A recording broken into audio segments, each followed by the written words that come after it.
Avec nous, Jean-Christophe Couvi, secrétaire national unité SGPFO Police. Jean-Christophe Couvi, bonsoir.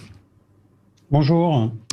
Ce week-end, dans le métro de Marseille, un homme de 25 ans est mort poignardé en essayant de défendre sa femme victime d'un vol de portable. Et à Meulles, un adolescent de 16 ans est mort poignardé devant son beau-père alors qu'il était parti vendre son portable après avoir passé une annonce sur Le Bon Coin.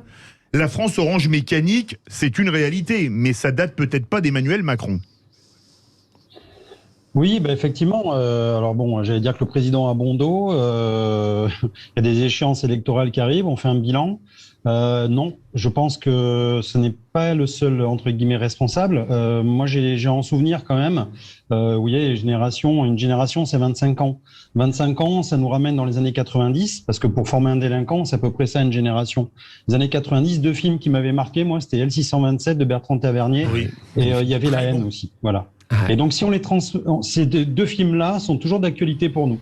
L627, c'était toutes les problématiques de lutter déjà contre les trafics de drogue avec les petits moyens qu'on avait. Et La Haine, c'était les problématiques des banlieues. Bon, voilà. En fait, ces films, on les ressort, on les remasterise. Et ma foi, ils sont toujours dans la société. Donc, on voit qu'en 20 ans ou 25 ans, on n'a pas changé, on n'a pas bougé d'un iota. Je pense que là, on arrive à la fin d'un cycle où, effectivement, on prend une conscience collective que la société est violente. Alors, c'est pas nouveau, mais c'est vrai qu'elle est beaucoup plus violente. Et surtout, c'est les mineurs. Voilà, on a un gros problème avec les mineurs. Et ce qui ressort, moi, de la bouche de tous mes collègues, c'est ce manque d'empathie, de bienveillance qu'ont les gens. Les mineurs n'ont plus d'empathie. Quand ils commettent des gestes, on le voit, des coups de couteau, etc. En fait, quand derrière, on les a en audition, ils n'éprouvent aucun remords. Voilà, c'est pour eux, c'est naturel. Ils voient pas pourquoi ils voient pas en fait en quoi ils ont fait mal. Voilà, c'est ça qui est terrible. Jean-Christophe Couvi. Oui. Alors moi, je défends pas, je suis pas là pour défendre, je suis pas de politique. Hein. Moi, tout ce que je vois effectivement, c'est que bon, on est à la fin d'un quinquennat. N'empêche que, on a quand même obtenu, grâce au Beauvau de la sécurité, qui était d'ailleurs initié par notre syndicat Unité SGP, il y avait eu des phrases malheureuses du président de la République dans Brut qui nous avait accusés de violence systémique, entre guillemets, et de contrôle au fiancé. Ça, c'était la goutte d'eau qui avait fait déborder le vase. Tous mes policiers étaient offusqués et vraiment, on avait pris plein la figure. Donc, du coup, on a déclenché ce Beauvau de la sécurité pour se dire les choses un peu comme une équipe de rugby. Vous savez, dans les vestiaires, on se parle et on parle au coach. Là, on a parlé aussi à notre ministre de l'Intérieur, on a parlé quand même à Emmanuel Macron aussi, et on lui a dit ce que les policiers avaient sur le cœur et comment ils ressentaient ça. Donc je pense que ça a quand même servi, ça a été sans filtre. Hein. Voilà, pour ceux qui ont suivi, on a vraiment dit ce qu'on avait sur le cœur. Donc ça a accouché quand même d'un Beauvau de la sécurité, il y a des mesures. 2022, on a 1,5 milliard dans du matériel. Là, on a une LOPMI qui serait mise sur la table où effectivement il y aurait 15 milliards d'euros sur 5 ans, ce qui est pas rien, c'est 25% de plus.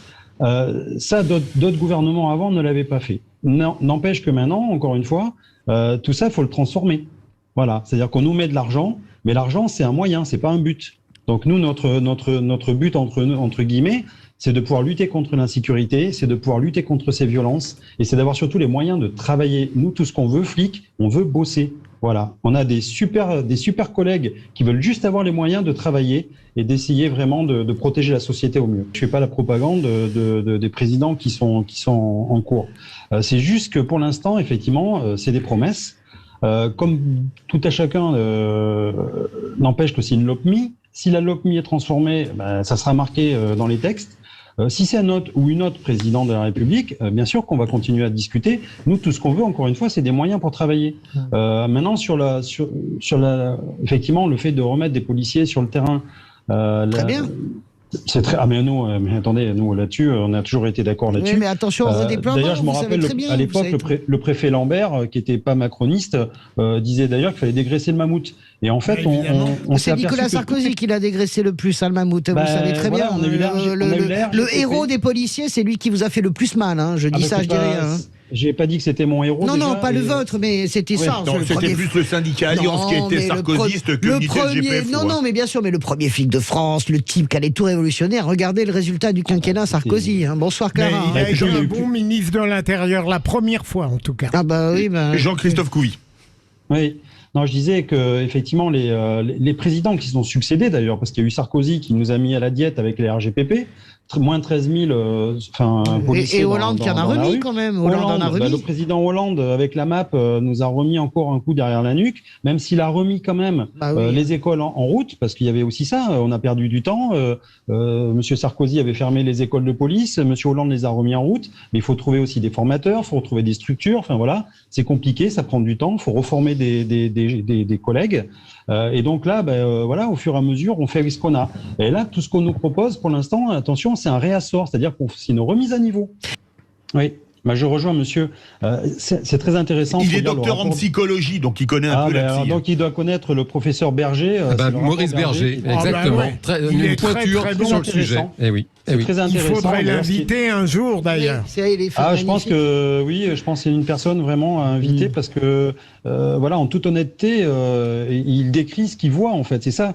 C'est pas un sociologue qui est dans son bureau et qui déchiffre. Non, lui il travaille sur ces mineurs effectivement ultra violents. Ce qu'il disait, ce que nous policiers on voit aussi au terrain et sur le terrain, j'allais dire, et c'est pour ça que je rejoins son analyse, c'est qu'en fait pour les mineurs il n'y a que des mesures éducatives. On prend toujours ça, mais c'est pas des punitions.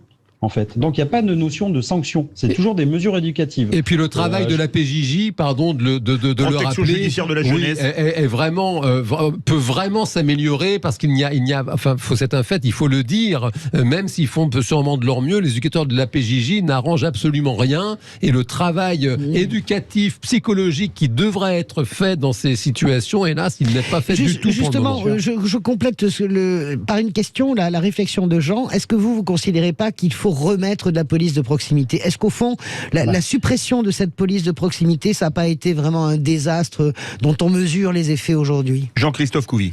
Moi, je suis convaincu, on appelait ça la police à papa, peut-être. Exactement, exactement. Mais je suis un fervent. Voilà, on quadrillait le terrain, on était au contact des gens. Il y avait un lien humain entre vous et les jeunes. Il y avait un lien. Souvent, on remplaçait les pères. C'est vrai, les exactement. pères dans les familles, un peu désavantagées comme ça.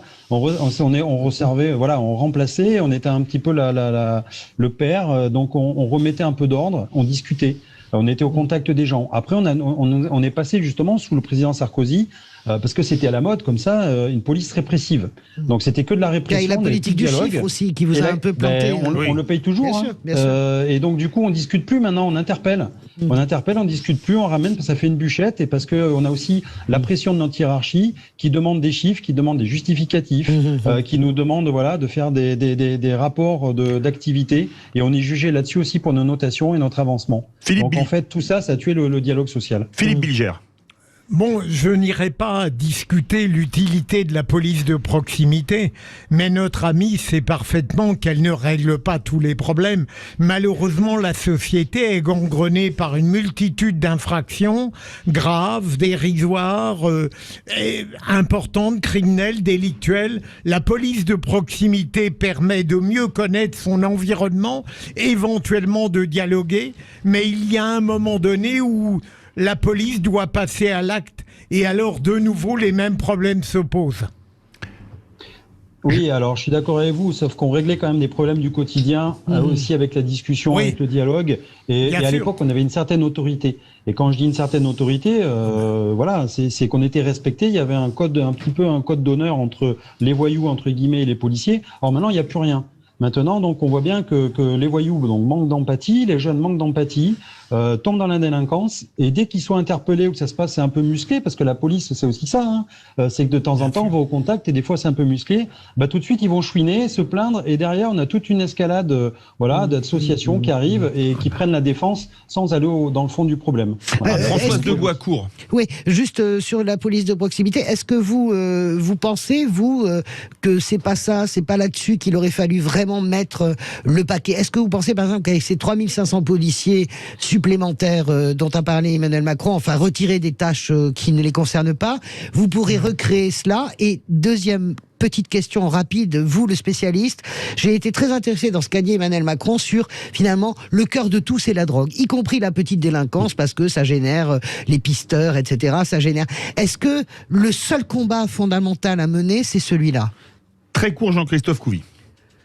Police de proximité. Le fait de mettre plus de policiers sur le terrain, dans la rue, je pense qu'effectivement, inconsciemment, c'est pour ne pas l'appeler comme ça, mais revenir un petit peu sur une police de contact, de dialogue, faire des patrouilles pédestres. Ça, on n'en voit pratiquement plus, à part peut-être encore dans Paris, mais dans certains grands centres-villes, je vois plus de policiers en patrouille, je vois des policiers municipaux. C'est pas pareil. C'est vrai.